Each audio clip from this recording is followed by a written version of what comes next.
नमस्ते सबैजनालाई। आज हामी क्लास 11 को फाइनल एकाउन्टको क्वेसन गर्न गइरहेछौँ, जुन कि हो 2064 क्वेसन नम्बर 15। र यो क्वेसन सरोजजीले रिक्वेस्ट गर्नुभएको छ है। उहाँले 11 क्लासको रिक्वेस्ट गर्नुभएको थियो, मैले चाहिँ 12 क्लासको सोल्युसन गरिदिएको छ। केही छैन, कहिलेकाहीँ हुन्छ। ल, यो फाइनल एकाउन्टको मैले फर्मेट कोरिसकेको छ। ट्रेडिङ र पिएल अकाउन्ट हामी एउटैमै गर्छौँ र ब्यालेन्स सिट चाहिँ अर्कोमा गर्छौँ है। फर्मेट यस प्रकारको छ। र जहिले पनि फाइनल एकाउन्ट गर्दाखेरि क्वेसनमा सिधै एडिसनल हेर्नु होला। 64 को क्वेसन यो हो, एडिसनल यहाँ छ, सिधै एडिसनल हेर्नुस्। क्लोजिङ स्टक छ, क्लोजिङ स्टक कहीँ पनि टिक लाउनु पर्दैन माथि। त्यसपछि वेजेस आउटस्ट्यान्डिङ छ, वेजेसमा टिक लाए। त्यसपछि rent is payable at the rate ₹60 per month and outstanding for 2 months। रेन्टमा टिक लाउनु पर्यो, रेन्ट पेड यहाँ छ। त्यसपछि write off bad debts 500 and make provision for bad debts and doubtful debts at 5%। यो डेप्टर्समा लगाइन्छ, टिक लगाइन्छ र दुईटा एडिसनल छ डेप्टर्समा, सन्डी डेप्टर्स। अनि त्यसपछि commission earn but not receive, commission credit side खोज्नुहोस्, छ भने टिक लाउने, छैन भने लाउनु पर्दैन। त्यसपछि प्रिपेड इन्सुरेन्स हाम्रो कता छ, यहाँ छ हो। अनि त्यसपछि depreciate plant and machinery 10% per annum भनेको छ, पिए। प्लान्ट एन्ड मेसिनरीमा टिक लाउनु पर्यो, प्लान्ट एन्ड मेसिनरी सुरुमै छ, यहाँ टिक लायो। यति हो हाम्रो एडिसनलहरू। अब चाहिँ हामी सुरु गर्छौँ। सुरु गर्दाखेरि जहिले पनि डेबिटबाट सुरु गर्नुहोस् हो, सिरियली। अनि त्यसपछि क्रेडिट गर्नु होला। ल, हामी स्टार्ट गर्छौँ। सुरुमा के दिएको छ, प्लान्ट एन्ड मेसिनरी एसएसमा हुन्छ र टिक लागेको छ, एडिसनल छ। त्यसपछि प्लान्ट एन्ड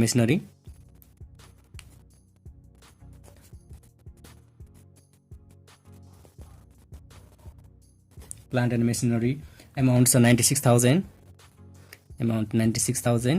र एडिसनल प्लान्ट एन्ड मेसिनरीको एडिसनल छ depreciate plant and machinery at 10% per annum. त्यसो भए 10% घटाउने र 96,000 को 10% भनेको 9,600 हो।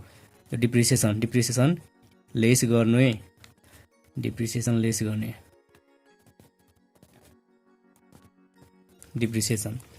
96,000 घटाउनु भयो भने कति आउँछ, 86,400। र एडिसनल जहिले पनि दुई ठाउँमा हाम्रो एडिसनल कहाँ जान्छ, पिएल अकाउन्टमा। माथि हामी ट्रेडिङ अकाउन्ट गर्छौँ, त्यसपछि तल यहाँ पिएल अकाउन्ट गर्छौँ। त्यसो भए 2 depreciation on plant and machinery,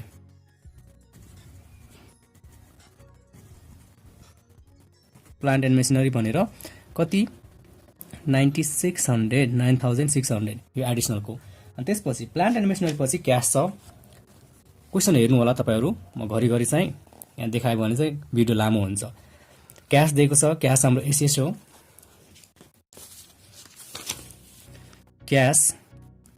हो, र क्यासको अमाउन्ट 10,600। क्यास पछि छ सन्डी डेप्टर्स हाम्रो एसएसमै, र सन्डी डेप्टर्समा टिक लागेर छ, दुईटा एडिसनल छ। त्यसो भए सन्डी डेप्टर्सको अमाउन्ट 1,10,500 छ हो। र यसको एडिसनल हेर्नुहोस् है, एडिसनलको लागि चाहिँ मैले देखाउँछु यहाँ। राइट अफ ब्याड डेब्ट्स, पहिले चाहिँ ब्याड डेब्ट्स गराउनु पर्छ 500, अनि make a provision for bad and doubtful debts at 5% भनेर। जहिले पनि यहाँ पनि बिगारेर हुन्छ स्टुडेन्टहरूले। पहिला सुरुमा ब्याड डेब्ट घटाउने, ब्याड डेब्ट्स कति हुन्छ, या कति छ सुरुमा 500 घटाउनु भयो भने कति हुन्छ, 1,10,000 हुन्छ। अनि त्यसपछि बल्ल यो घटाइसकेको अमाउन्टबाट बल्ल हामी provision for doubtful debts, bad debts घटाउँछौँ। प्रोभिजन फर ब्याड डेब्ट्स कति भनेको छ, ब्याड डेब्ट्स 5% भनेको छ हो। 1,10,000 को 5% हुन्छ 5,500 हुन्छ। यो घटाउनु भयो भने कति हुन्छ, 1,04,500। र यो दुईटा के हो, एडिसनल हो। एडिसनल कति ठाउँमा, दुई ठाउँमा। कहाँ जान्छ यो खर्च, हाम्रो सबै पिएल अकाउन्टमा जान्छ। टु ब्याड डेट सुरुको 500 र अर्को provision for bad dates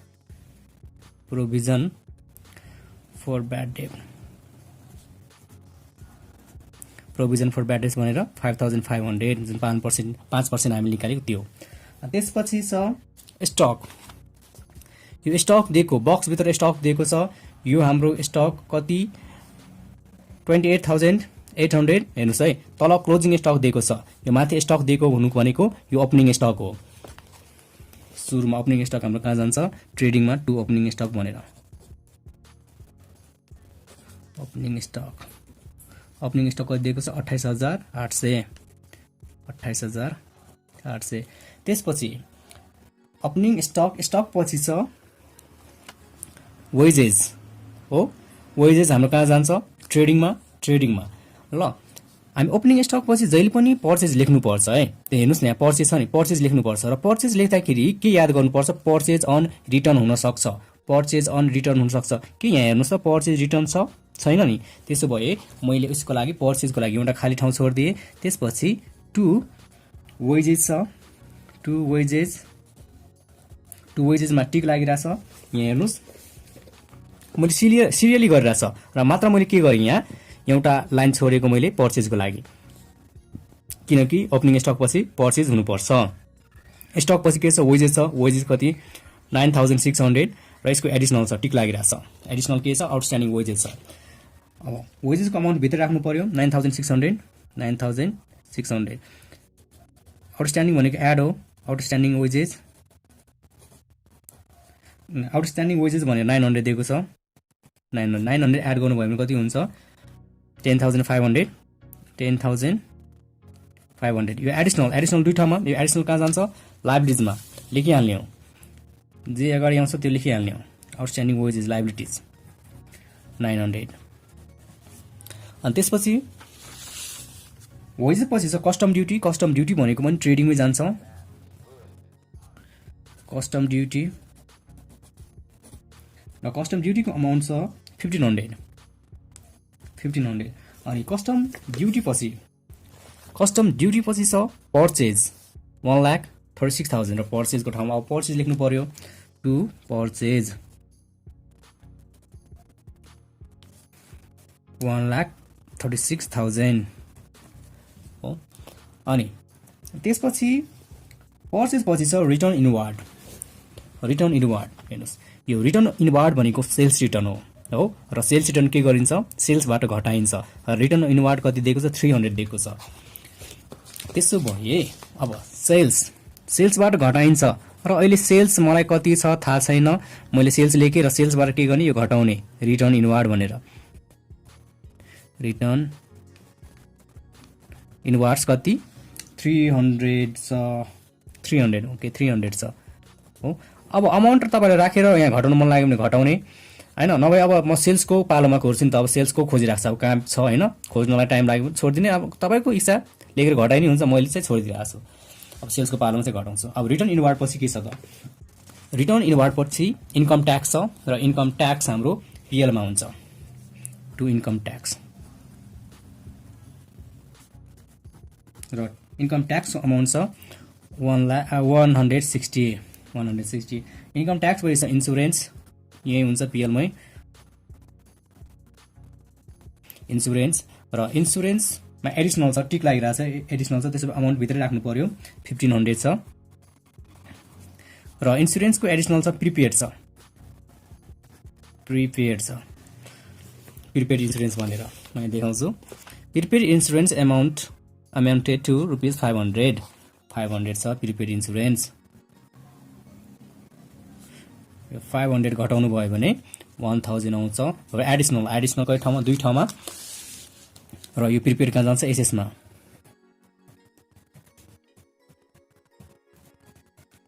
prepaid insurance भनेर 500। अब इन्सुरेन्स पछि के छ त इन्सुरेन्स पछि छ डिस्काउन्ट अन सेल भनेको डेबिटमै हुन्छ। PL अकाउन्टमा to discount on sale बेच्दाखेरि छुट दिएको हामीले कति छ 1500 अनि डिस्काउन्ट अन सेल पछि छ रिपेयर टु प्लान्ट पनि पिएल मै रिपेयर टु प्लान्ट को अमाउन्ट दिएको छ 480 अनि त्यसपछि छ ट्राभलिङ एक्सपेन्सेस दिएको छ 1500 टु ट्राभलिङ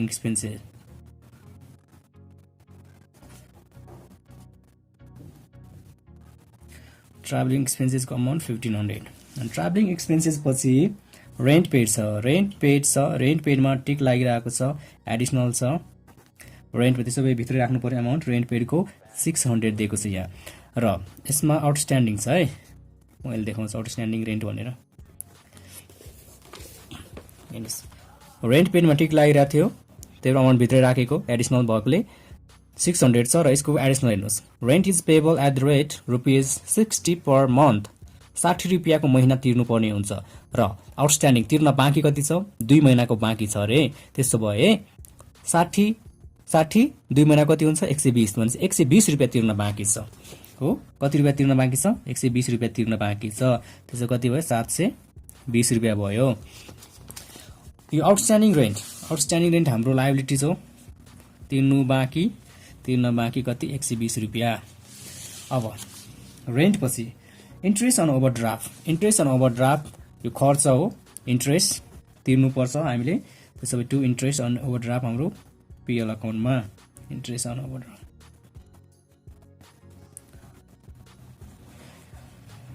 60 रुपिज अनि त्यसपछि छ ड्रइङ हाम्रो क्यापिटलबाट लेस हुन्छ त्यसो भए क्यापिटल मैले यहाँ क्यापिटल लेखेँ र क्यापिटलबाट ड्रइङ लेस हुन्छ एक लाइन छोडेर यो नेट प्रफिटको लागि मैले छोडिरहेछ यही घटाइ नै हुन्छ केही फरक पर्दैन ड्रइङ कति दिएको छ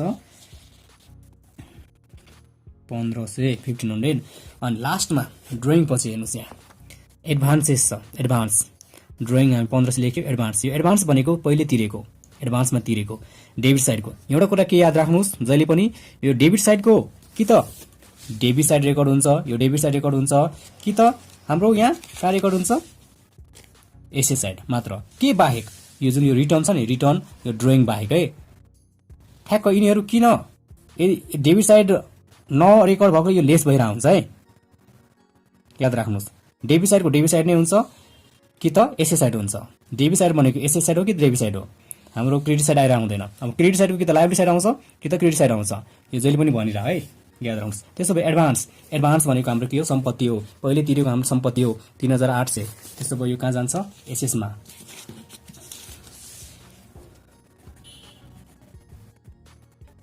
एडभान्सेस अमाउन्ट 3800 अब यो हाम्रो डेबिट साइडको बक्स भित्र सक्यो अब क्रेडिट साइड अब सेल्स यहाँ लेखेको थिएन अघि न त्यसो भए सेल्स छ 2,75,000 2,75,000 घटाउनु भयो भने अमाउन्ट कति आउँछ 2,74,700 हो अब सेल्स पछि छ डिस्काउन्ट अन परचेज हेर्नुस् सेल्स पछि डिस्काउन्ट अन परचेज दिएको छ 1200 यो हाम्रो पिएल अकाउन्टमा जान्छ हेर्नुस् क्रेडिटको क्रेडिट नै साइड जान्छ डेबिटको डेबिट नै साइड जान्छ डिस्काउन्ट अन परचेज 1200 अनि त्यसपछि छ प्रोभिजन फर ब्याड डेज क्रेडिटको क्रेडिट साइड पिएलमा प्रोभिजन फर ब्याड डे केही चिन्ता गर्नु पर्दैन डराउनु पर्दैन यहाँ प्रोभिजन फर ब्याड डेज दुईटै साइड हुन सक्छ केही फरक पर्दैन एउटा आउने बेला हुन्छ एउटा नआउने बेला हुन्छ 1500 अनि त्यसपछि छ क्यापिटल यहाँ अघि नै लेखिसकेको थिएँ भित्र राख्नुपर्छ अमाउन्ट 1,15,000 छ क्यापिटल 1,15,000 अनि त्यसपछि क्यापिटल पछि सन्डी क्रेडिटर्स हाम्रो यहाँ आउँछ लायबिलिटिजमा सन्डी क्रेडिटर्स अमाउन्ट 7,000 अनि त्यसपछि बिल्स पेबल छ देखौँ खाली ठाउँ गरिदिउँ बिल्स पेबल 3500 अनि त्यसपछि छ ओभरड्राफ्ट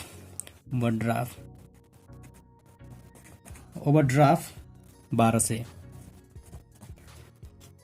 बक्स भित्रको हाम्रो सबै भयो बक्स भित्रको हामी सिरियली सबै गयो र कुनै पनि छुटेको छैन किन छुटेन किनकि हामीले सिरियली गर्यौं अब यहाँ हेर्नु पर्यो एडिसनलको कुन लेख्न बाँकी छ क्लोजिङ स्टक लेखेको छ चेक गर्ने अरु छुटेको छ कि भनेर है यहाँ चाहिँ दुईटा चाहिँ मैले मेरो अनुसारमा चाहिँ दुईटा यहाँ लेखेको छैन एउटा क्लोजिङ स्टक हो र अर्को कमिसन वाला है तर हामी सबै चेक गर्छौं क्लोजिङ स्टक पहिला लेख्नुस् क्लोजिङ स्टक एउटा ट्रेडिङको क्रेडिट साइडमा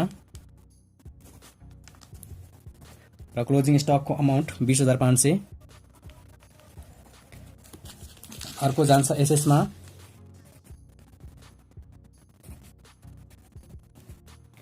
क्लोजिङ स्टक 20500 अनि त्यसपछि क्लोजिङ स्टक पछि छ आउटस्ट्यान्डिङ वेजेस आउटस्ट्यान्डिङ दुई ठाउँमा लेखेको नै भनेर हेर्ने आउटस्ट्यान्डिङ वेजेस र अर्को यहाँ छ है आउटस्ट्यान्डिङ वेजेस अनि त्यसपछि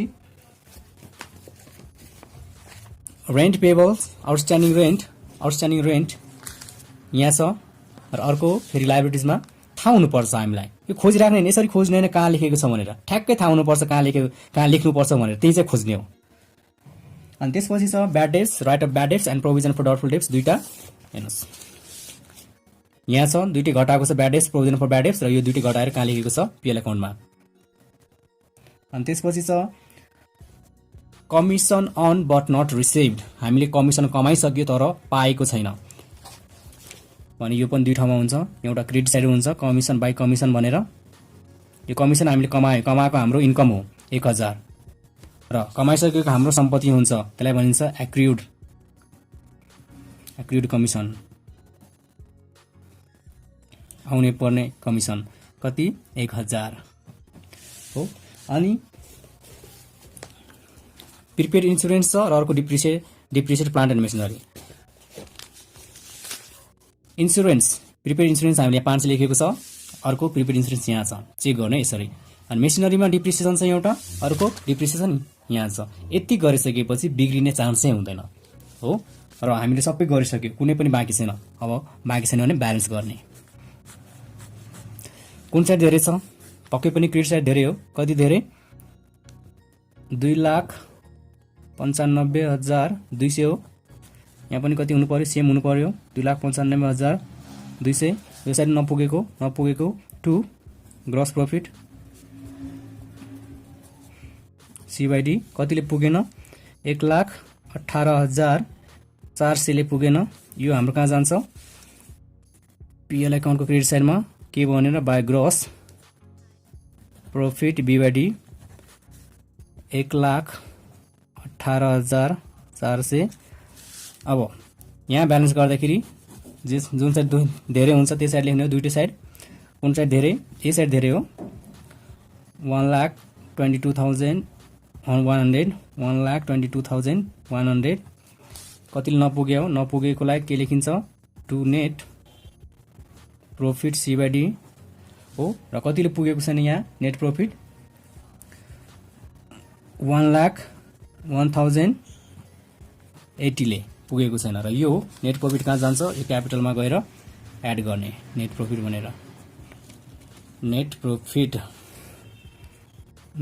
है कति नेट प्रॉफिट 1,01,080 र यो एड लेस गर्ने सबै यो एड लेस गरिसकेपछि आउँछ 2,14,580 आउँछ अब ब्यालेन्स गर्ने लायबिलिटिज र एसएस कति हुनुपर्छ दुईटै मिलाएर दुईटै एड गरेर दुईटै साइड बराबर हुनु पर्यो यो एड गर्नुभयो भने यहाँ आउँछ 2,27,300 हो यहाँ पनि कति हुनु पर्यो 2,27,300 यति हो हामीले गर्नुपर्ने यति गरेको 11 क्लासको लाई 15 मार्क्स बस त थ्यांक यू हेर्दै गर्नुहोस्।